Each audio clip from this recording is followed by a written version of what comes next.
my name is Donna and welcome back to my second episode of my brand new series From One New YouTuber to Another. If you can't tell by the title of this video, we are going to dive right into my analytics today and go over some of the key talking points of what it's like to be on YouTube for the first 6 months. So I wanted to film this video so I can go over what the first 6 months of being on YouTube feels like. Is it worth it? Is it worth the work? And I'm going to dive right into it in this video. So if you're new to my channel and you want to find out all the tips and tricks that I'm learning so far along the way as a brand new YouTuber, then go ahead and keep watching. So I have my trusty notebook with me with all my speaking points because I know there's a bunch of topics that I really want to touch on to this video. I've been officially on YouTube for 6 months. I started in February. August made 6 months, and to be quite honest with you, I thought I would be a lot further in this channel than I am. At the time I'm filming this video, I have only 43 subscribers, and that has trickled back and forth because I've gained a few and actually lost a few. So I really thought that I would be a lot further and have a lot more subscribers by now. So I'm not gonna lie, that is a little disappointing because my channel is not growing as quickly or as consistently as I thought it would. In addition, I have 2,807 views on my whole entire channel, and at the time I have 157 watch time hours. Now, in order to be monetized on YouTube, you need 1,000 subscribers and 4,000 watch time hours. So I have a long way to go before I can even think about becoming monetized. I currently have 25 filmed videos. Now, the reason for that is I actually took a lot of videos down that I originally had filmed. I was bouncing back and forth between vlogging and doing more constructive sit-down tutorial style videos, and I wasn't quite sure if that was hurting or helping my channel. So I decided to remove the vlogs, and maybe I will upload them at another time, but I think I'm going to put them on a completely different vlog channel. I think that one thing that YouTube does is it gets a little bit confused as to what direction your videos are going in and where they should really place you when it comes to search engine visibility and where you're coming and where you're ranking from. So that's, I thought, was a big problem because I don't think YouTube quite knew where to put me. Now, I know that the area that I'm speaking in is more of a lifestyle, a motivating channel, and that area is so saturated. So there's a lot of competition. So for me to really wean through, it will take me a lot longer to gain momentum and gain followers than if I had a more specific channel. Topics that I'm covering is a large array of topics that is spamming through different types of subjects. So I think it's gonna be a lot tougher for me to gain the momentum and the growth that I'm really looking for. So I think it's really important that you learn analytics. Analytics are the numbers behind your channel.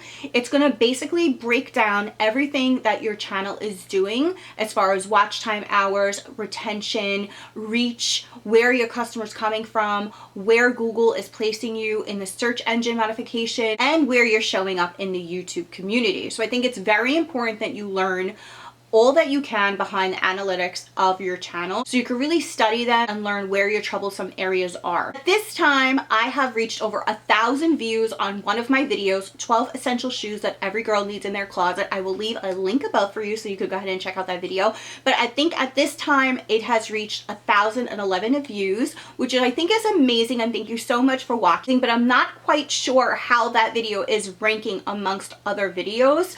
I did like a whole SEO study on the video, and it's not really being pushed out, and the SEO on it is not that great. So I think it's like below 50%. I thought that because that specific video got so much views that I would definitely have gained more subscribers by it, but that is not the case. My least watched video is actually in this series and is the video that I made prior to this video about essential camera equipment that every new YouTuber needs.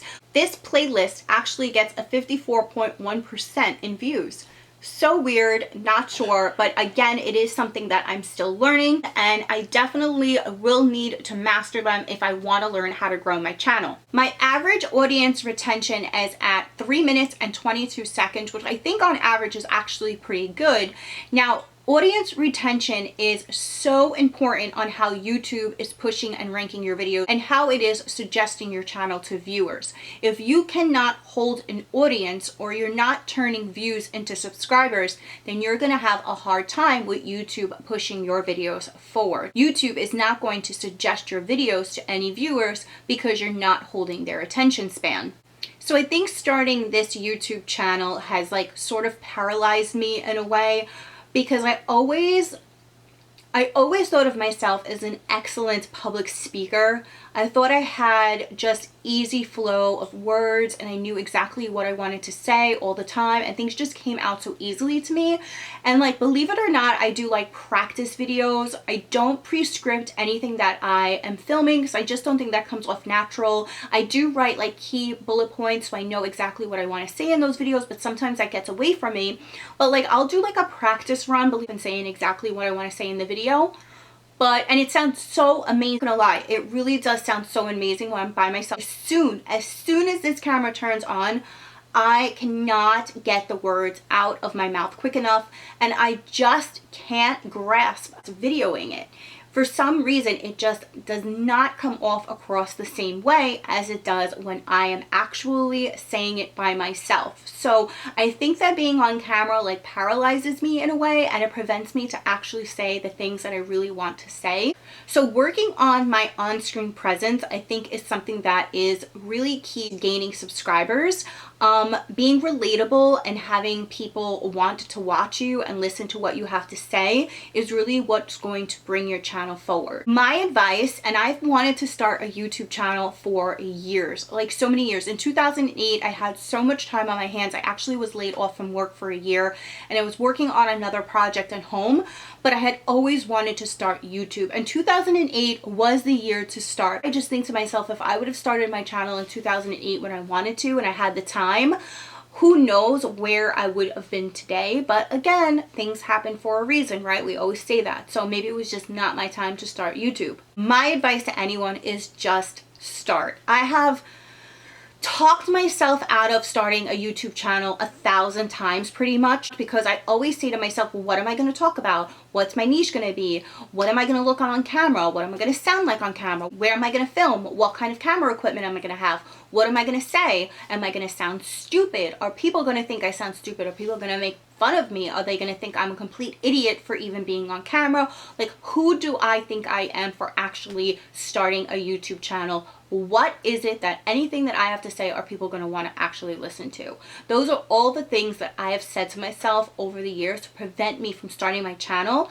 I just decided one day, especially during like the beginning of the year, I was just going to do it. So my advice is just do it. Just start. Just start. Starting is the hardest part. Getting that first video off your belt, going into your second video, filming your very first YouTube video, which mine I will put right up here on the screen for you so you can go ahead and check that out. I feel like I'm such a different person even in February from when I filmed that very first YouTube video. For me, this process is extremely hard.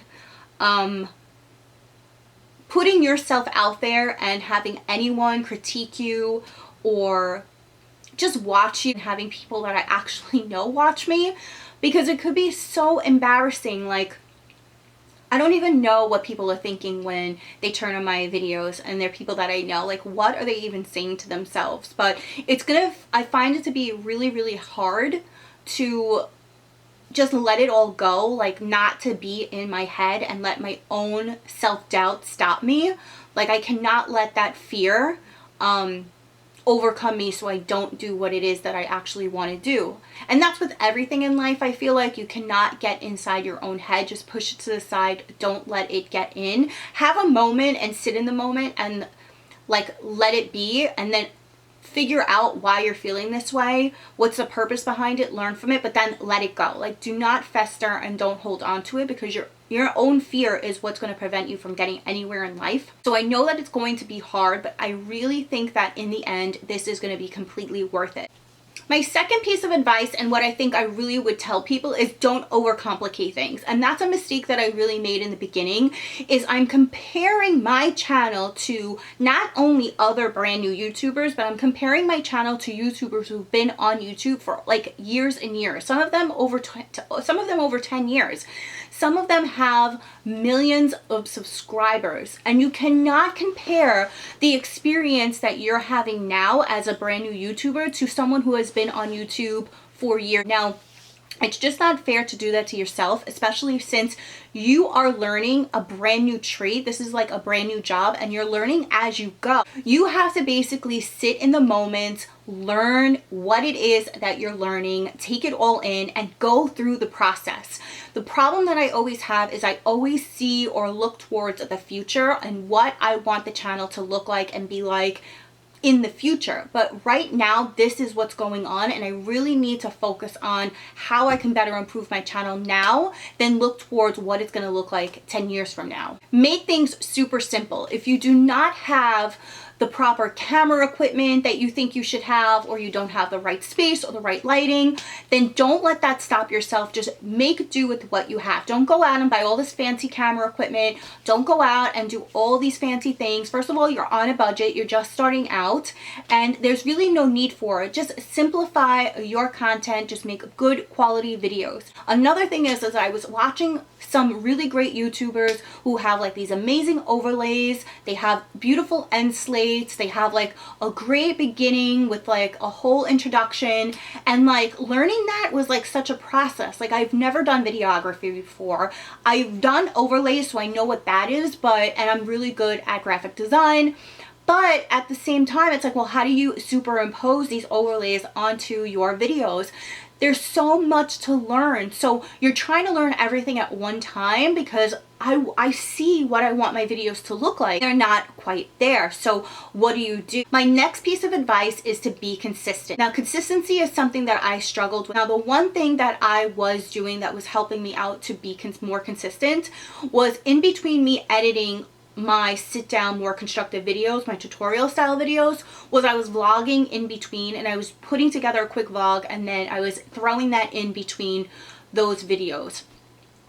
And like I said in the beginning, I wasn't sure if that was actually hurting or helping my channel. I did away with the vlogs for now, but consistency has been hard, especially if you have a full-time job. Now, when I first started YouTube, I had a full-time job. So I was working already 8 hours, coming home, making dinner, living life, have a boyfriend. There's a million things that are going on, having a personal life that are going on in your life. So how do you make the time to film? And if you want to do this, you have to treat it like it's a second job. Today is Saturday. I am batch editing today, which is something that I normally don't do, but I'm running out of time. I thought it was really important for me to film as much content as I can. With batch videoing, it's when you know, obviously you're videoing a bunch of videos at once. With doing that, I feel like you don't learn the process. I also feel like you're rushing, you're trying to get in so many videos at once, you're trying to do different looks, you're trying to change your clothes. I feel like you're taking away from what it is that you want to say in your video, because you're so concerned about getting a bunch of videos up at once. Once I got furloughed, there was so much time on my hands to film. I mean, I was actually weeks in advance. I was weeks ahead of myself with filming. I had filmed and edited videos where I had sometimes 3 or 4 set up, and they were just scheduled, boom, boom, boom, boom, boom, ready to go. And that was actually the best thing that I could possibly do, because I felt less stressed. Once I got editing under my belt and I learned a lot more on how to edit a video, I never edited a video before in my life. Once I learned what worked for me and how I was going to do it, I got a little quicker with my editing style. So at some points, I was editing up until 2, 3 o'clock in the morning, and it just was not coming out right, and I was having a lot of difficulties with my computer. So being consistent, I think that is really something that I need to work on, and getting on a filming schedule where you know, and your subscribers know what to expect from you, that you're going to upload every Tuesday and Friday. That was what I was doing. I was uploading every Tuesday and Friday. Then I actually went away. I didn't have any content to put up. And then work, I went back to work, so now I'm back to work full time. So I'm juggling working full time and videoing and editing and doing things on social media, and sometimes it's difficult, and then I beat myself up over it when I don't have content to put up. And like I said, I know exactly what it is. I want to say it, what I want it to look like, what I want my channel to look like, but it sometimes does not get executed the way that we expect it to get executed. So my next tip is, it's okay if it's not perfect. It's not going to be perfect. No one's videos are perfect. Your first 100 videos aren't going to be perfect. You just have to keep doing it. And I do see that I'm getting better and better. Talking on camera is getting better. My lighting is getting better. My content is getting better. So it will get better. Just keep doing it. I am such a perfectionist. I know that I want my videos, and I want the way I look, and I know the way I sound. I want the things to be a specific way, and that's why you cannot compare yourself to others. Do not compare yourself to other YouTubers. You can gain inspiration, because I've definitely gained inspiration from other YouTubers. Just don't steal their content. Don't exactly mimic what it is that they're doing. Don't exactly use the same fonts that they're using or the same animations that they're using. It just is not authentic. Trust in the process and know that you will get better over time. You want to also talk about topics that you just know and love.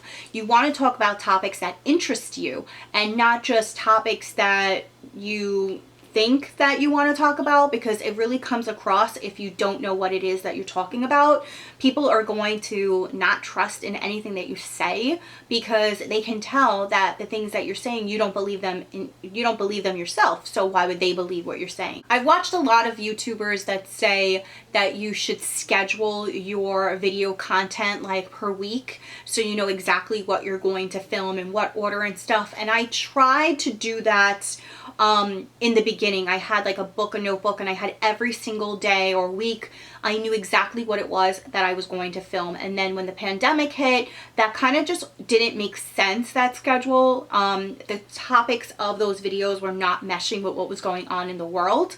So I had to like do away with that schedule. But I find that that does not work for me. I get uninterested in topics that I like pre-think about.